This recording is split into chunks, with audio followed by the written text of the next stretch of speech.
Hi, it's Jenny, and it's Jenny's Real Funny Friends. Christopher Titus going to be at Comedy Works this weekend. And this is what, your 11th special, Doomed to Repeat? Yes, my 11th special, my 11 90-minute special. It's all based in fear and desperation. I keep just pounding them out. It's actually because it was an interview George Carlin did is why I'm my 11th one now. Because he said he just I wasn't there, but he just was talking about how comedians, you guys do the same act for 6 years, you just keep doing it. And he goes, I do a new show every 18 months. And I remember when I heard it like the truth. You ever have someone give you an insight? You're like, oh God, I'm horrible. I need to. I can't believe I've been doing this. And then you're like, well, I'm glad I don't do that. Yeah. He said, I know a little bit. You're like, oh. He goes, it's your job. And I remember I was like, my dad's dead, but George Carlin's still alive. So yep. Yeah. Well, I do think it's good advice. I mean, you got to freshen it up. You want people to, right now, I think the attention span of the average person is like a gnat second, not even that. I'm sorry, what? Yeah, like a gnat second. Like, it's like a gnat tiny second. little. Are we talking about gnats now? See the attention span? I also think it's paid off in the way that I started in 1983. Mm-hmm. I mean, as good as I look, I moisturize, but it's good. But I started in 1983, and I'm still selling clubs, and I just sold out in New York, and I mean, how lucky am I to have a career that lasted that long?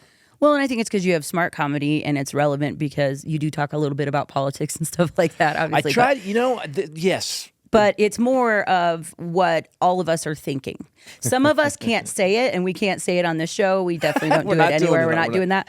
But I feel like the average person, like what you're saying, is what we wish we could say out in public without getting reamed. And isn't that our job? If you look all the way back, you go Mark Twain, you go Will Rogers, you go Bill Hicks, you go George Carlin, you go like the great ones did that. They're like they're like, and so I'm not saying I'm a great, but I set the bar at those guys. Well, I found this new show.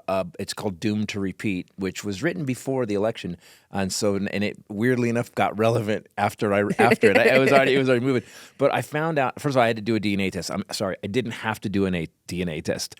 There's no waitress going to show up with a giant head and Gary Busey teeth. No, this didn't happen. But my wife gave me a DNA test for Christmas, which I find aggressively suspicious. I was like, what do you want to know? Are you trying to frame me for your murders now? Why? No, I love it. I do. I love it. Or she's like, do you have kids out there? I want to know if there's. Well, with my father, I thought I'm sure there was a gaggle of just. My dad was a traveling salesman, so I was scared I was going to find out just a bunch of trailer siblings, in towns where my dad took business trips. So I found out, though, I did the DNA test, found it out, and I found out a weird aunt on my mentally ill mother's side, which I haven't met yet. I'm a little afraid to meet her. I actually got the DNA test, and I went into the witness protection program. But I found out that my family has been in America since 1635. Wow. We were here. We were like... and we own nothing. Like, there's no farm. Like, the Titus just showed up. We're like, I got some alcohol, and these native people are sexy. So, like, we did nothing. We're not going anywhere. We did nothing. But we were, the Tituses were, like a lot of people in America, were just part of the cogs in the wheel that made everything work.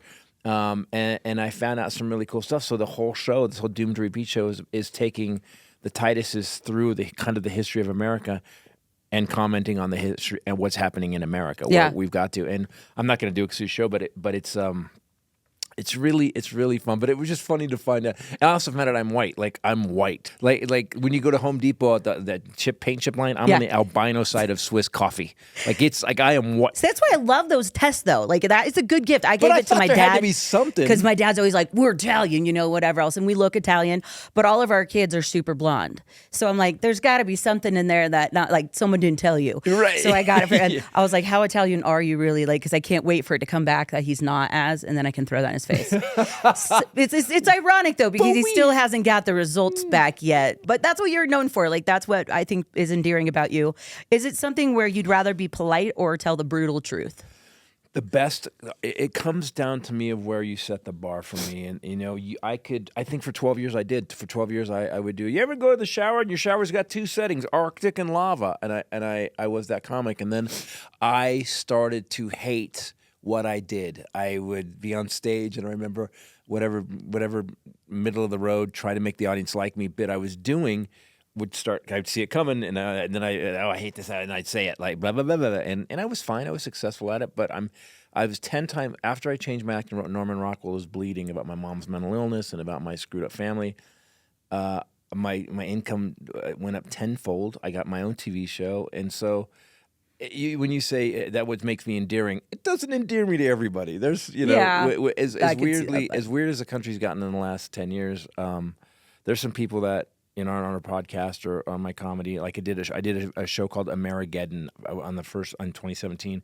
That was I was honest about it. Mm-hmm. You cannot deny this. I always say, if I err on the side of offending somebody.